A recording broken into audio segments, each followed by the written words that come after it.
Dr. Gigi and I are happy because we're here in the Salt Room and we're doing the Rooted in Joy podcast with Joe. And this is great because I don't know Joe yet, and I love meeting people and finding out what makes you tick and what makes how you find joy and keep your balance. And I'm Sherry. And I'm Dr. Gigi. Welcome, Joe. It's such an honor to have you on the show. Well, thanks for having me. So you want me to, I'm Joe, and I'm a sales and marketing consultant. I have an electrical engineering background, made a bunch of money in tech and lost everything back in the 80s. And I got mentored by marketing genius Jay Abraham. And in 1999, I said, I'm no longer a tech guy. I'm a sales and marketing coach. And since then, I've coached over 4,000 people in over 400 industries. And half the people I work with are already in business, and the other half the people are not in business. And I'm the founder and creator of Employee Escape Plan, where I transform employees into entrepreneurs so they never have to go back to a soul-sucking job. Aha. That's a great way to find joy.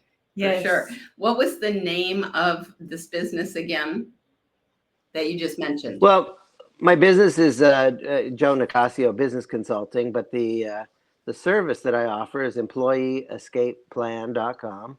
Okay. And yeah. Incredible. So Joe, yes. tell us a little more about some of the work that you do and give us one of your success stories. Sure. I got a bunch of success stories. So let me tell you about somebody I'm working with currently. Her name is Kathy. Kathy has a background as a legal assistant for like 4 years, especially into the divorce area. But she's also an MFCC. She's a marriage, family, child counselor. And one of the things I helped her do was put together a new service called Peaceful Custody Agreements. She's a peaceful custody mediator, and she puts together peaceful custody agreements. So when people go through divorce, the marriage is failing, but that doesn't necessarily mean the children need to fail. Unfortunately, far too often, children are the ones that get injured through a divorce process. And the traditional legal process is adversarial. He gets an attorney, she gets an attorney, and they fight and they spend a lot of money. The question is, would you rather put your kids through college, or would you rather put your kids, your attorney's kids through college? And so we helped her come up with a new service to help parents come to the table. She mediates and puts together an agreement that the judge can agree upon. So instead of spending tens or hundreds of thousands of dollars on adversarial custody, legal fees, her fees are much smaller than that, and she helps everybody come together in a spirit of harmony to protect the children. So that's one of my current success stories. I've got a guy came to me, Fred Garnica was a security guard at the Los Angeles Convention Center as an employee, and he did start a business. He got one customer. He was working for a company yard where they had all this electrical stuff, and people were stealing the copper wire because copper is very expensive and it could be recycled. And so they were paying him $3,000 a month to basically do security guard services to protect the property at night. And he hired me. He spent like $3,000 to have lunch with me. And he was asking me, how can I get more clients, Joe? And we talked about that. And I said, really, there's 3 ways to grow a business. You can get more clients, or you can get bigger transactions or more frequency of transaction. And I suggested to him, have you ever thought about going to your one customer and asking if they have more business for him? And he was actually a little bit resistant, but I'm like, humor me. Go talk to them and see if you have any more business for me. And within just a couple of weeks, they gave him 7 more yards at $3,000 per yard, and his income went from $3,000 per month to $24,000 a month, simply by going to his one customer and asking, Wow. do you have more work for me? That was a great move for both of you. Yeah. Yes. You were able to see what obviously as a business owner, we can't always see when we're in the middle of it. Yes. Yeah, my mentor, Jay Abraham, calls it marketing myopia, meaning we're so close to the tree we can't see the forest. And we, there's three parts to a business. It's attract, convert, and deliver. And a dentist might be good at dentistry, but not good at marketing and selling their dentistry. Or an auto mechanic may be good at doing auto mechanic services, but not necessarily good at marketing and selling. And even an attorney, they might be really good at legal work, but you got to still market to generate leads, and you got to close the sale and get the contract. Because if you can't do that, timid salespeople have skinny children, and so it's very important that no matter what business you're in, that you not only be skilled at delivering and keeping your promises, but your ability to make rain, be a rainmaker, is very important. I feel like I can hear how excited it is for you when you're able to really make that change for those people. You give them a little tidbit of info and they run with it and their life changes, and that's awesome. I'm wondering, because you're a business owner, and what was one of the challenging things that you went through as a business owner yourself, and how'd you come up out of it? Well, back in the day, I was really in technology. Like I said, I have this electrical engineering background, and I used to always fall in love with the new cool technology. And my mentor, Jay Abraham, he said, one of the big mistakes people make is they fall in love with their product or service. What we really need to do is fall in love with our customers. And, with customers, you don't have a business. And that's one of the things I'm seeing a lot today. A lot of people are like falling in love with AI. AI is cool. It's a cool technology. And so people are saying, well, I've started this AI business. And they're all in love with all the things that AI could do, but they're not even asking that fundamental question. Who is your ideal customer, and what problem do you solve for them, and what are you actually offering for sale? And so many of these people are in love with AI, but they're struggling because they love the technology, but they haven't formulated it into a business.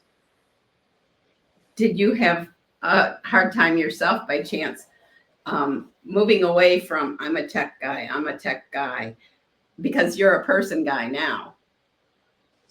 Yeah, I was the technician in the back room working on the electronics. I used to work for East Kodak.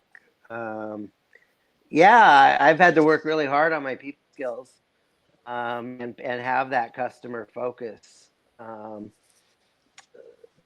me, it was an epiphany. Okay, I had one of those moments of the age, heaven opened up. Oh, I was at a trade show. And I had a list of the top 10 marketing mistakes that almost every business makes. And when you fix those marketing mistakes, they become marketing multipliers. And I was at this trade show. It was a huge trade show. And I was going booth to booth with my checklist of marketing mistakes. And 99 out of 100 of these people were making more than one marketing mistake. And, this is after like I said, I made a lot of money and I lost everything in the 80s. And so after, I was kind of devastated, quite honestly. Every master was once a disaster. But something happened where it's like all of these people are making mistakes. And if they would just stop making these mistakes and fix these problems, everything would get better for them. And it was like a light switch flipped in my head that these people need my help. And that was around 1997, 1998. But in 1999, I made the full-blown declaration: I am no longer a technology guy. Mm-hmm. I am a full-blown marketing consultant. What conference were you at? I just wonder. I'm not sure. I think it was just maybe a Comdex show or one of the computer trade shows. I used to go to a lot of trades. I don't remember exactly which one it was, but I do know there were huge companies there were medium companies, and there were small companies, and every one of them was making marketing. I almost, after I lost everything, I quit chasing the money, and I started asking, what's the truth of what works? And I started looking through the world through, is it effective or is it ineffective? Does it work or does it not work? And when I look at a business now, I look at somebody's website and I just see mistakes all over the place. Somebody's sales pitch and I'm like, oh my goodness, they're triggering so many they're triggering fear and they're not actually doing things. Language is either psychophobic or psycho-euphoric. If I talk to you, am I actually getting you excited, or am I actually triggering fear in you? In sales and marketing, fear is the enemy, and everybody is making mistakes. I see the world through that lens. Wow. And speaking of rooted in joy, Joe, what gives you the most joy? Yeah, I'm wondering. Well, it's really cool. So many people come to me in the struggle, and helping people create a business that truly works is fulfilling for me. Half the people I work with when I started my business were already in business and they were making 100 or 300 or 500,000 a year, and they wanted to go to that first 1 or 2 or 3 million. The other half the people were like, "Oh, I don't have a business. I don't make that kind of money. I have a job and I hate it. I cringe going into work every day." And so there were two problems. If I'm going to help people leave their job that they hate, let's not build a business you hate. Let's build a business you love. And number two, it's 9 out of 10 people fail in business. And I say, but not on my watch. So I'd be very intentional about creating a completely different way of creating a business plan so that you can succeed every time or almost every time in business. And so I believe I've done that. And when people come to me, they will actually follow my process. They will create a business that works. And so what gives me a ton of joy is, hey, Joe, I just made my first sale in the business you helped me start. Or, hey, Joe, I'm making enough money in the business you helped me start that I was able to give notice and quit my job today. Hey, Joe, I did that marketing thing you told me to do, and I generated 27 leads. Hey, Joe, I just closed another, 3 sales this week because of something you taught me. So those all fill my heart up with joy. Wow, that's powerful. And at one point in this lifetime, you were my business coach, and my company is successful because of you, Joe. So thank you so much. Well, the thing is, Gigi, you are bright. You are a bright person. But Thank you, even Joe. bright people have not necessarily been taught the rules of business. And even the rules of business aren't necessarily written in a book. That's one of the things I had access to is when I was being mentored by Jay Abraham. I got to go to his very expensive events, and there was wisdom and knowledge and strategies that were taught from the stage or in the hot seats that nobody teaches. You can't find these books on Amazon. This stuff isn't taught. I know things that are not written in any book anywhere. And so understanding what makes a business tick, and so bright people struggle in business all the time because they don't understand to be customer centric. They don't understand how to get somebody's attention. They don't, and so a lot of bright people struggle. And my brother went to dental school, for example. And in dental school, they had less than 1 hour of curriculum on business. And yet running a dental office is a business. And so you learn all about teeth, but you don't learn about business. And so it's very important. So even the smartest people need mentors. There was a girl in the Olympics many years ago, was it Michelle Kwan? And she took a lot of gold medals in figure skating. And at one point, she had 9 different coaches. She had a head coach. She had a choreography coach. She had a jumping coach, a spinning coach, a choreography coach. No wonder she won. She took the gold because even though she had the raw talent, she realized it's important to have other experts guiding you. I am so grateful to this day that I earn enough money that I can invest in courses and mentors to learn the top stuff from the top people. It's a luxury to be able to spend money to learn even more, to stay on top of my game. AI is new, and the way business is running it now is new. The internet is evolving very quickly. And so it's very important that we, even smart people, need to constantly be sharpening our saw and sharpening our blade so that we can be more effective. I do it for myself, and I also do it on behalf of my clients, because the things I learn when I hire people, I bring that stuff to my clients as well. Yeah.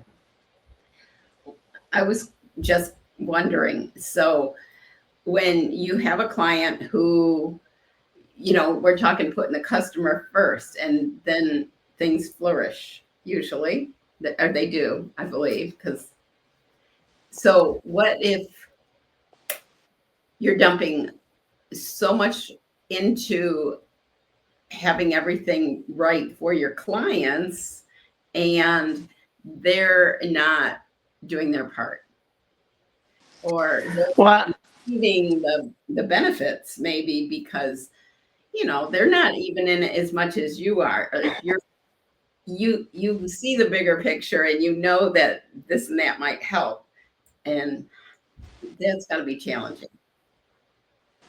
yeah, is there a question there? What I understand what you're saying. Yeah. The question is,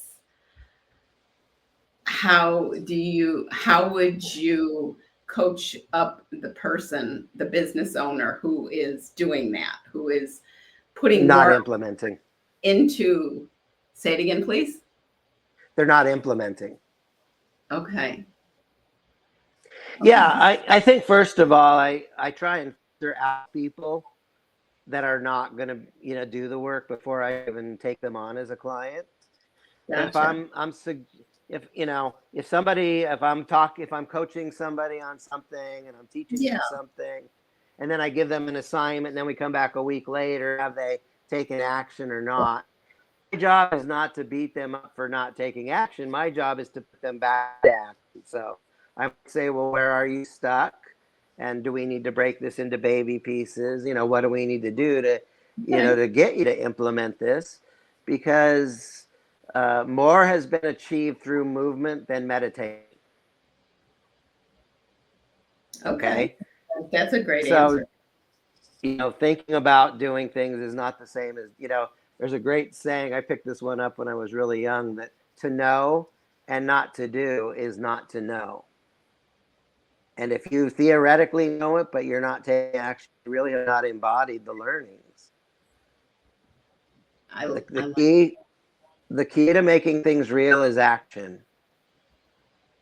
That's right. Action is required. Yes. Yes. Thank you so much, Joe. Yeah. And I don't have any other questions. Do you No. have any questions? No, I love this. It's really informative and helpful so much. And like the last answer was so good. Like, Yes, it was. just break it down. Yes, very powerful. Joe, do you have any last words for the audience?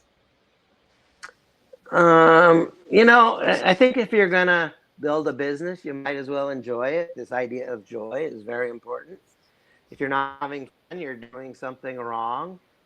A lot of times, if you're in a business and you're making money, but you're not having fun with it, you have to ask yourself, did I get in this business to make money, or did I get in this business to serve people? Because, there's three reasons to be in business: money, meaning, and freedom. And if you're doing meaningful work, money comes.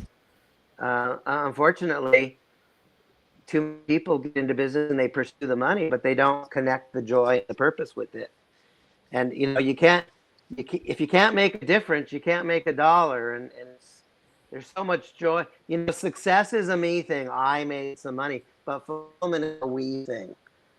I made money and I served somebody, and knowing that you serve people and you made their life better at the end of the day, when you put your head on the pillow at night and you go to sleep, you can actually feel really good about yourself, because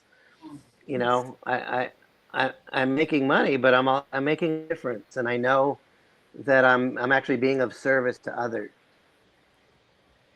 I just think this is really powerful. Yes, And likewise. I can't wait to share this with everybody. So how can people get a hold of you?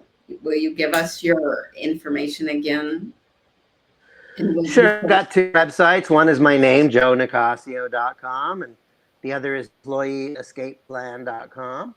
And if you go to either of those websites, there's a calendar embedded on both of those sites. So if somebody really is serious about starting a business or growing an existing business, let me book an hour of my time, grab a spot on my calendar and let's get on a phone call and we'll discuss it for how I can help you.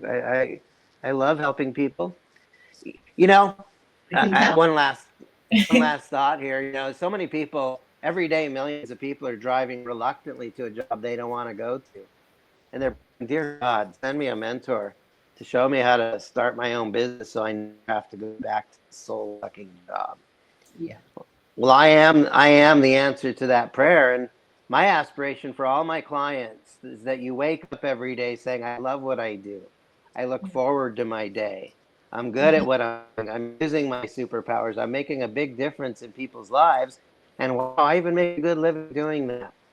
And if I can take you from waking up and hating your job instead, and I can transform you into waking up and loving your work and making a good living doing it, being self-employed as an entrepreneur, and then I've done good for you, and that's what brings me a lot of joy.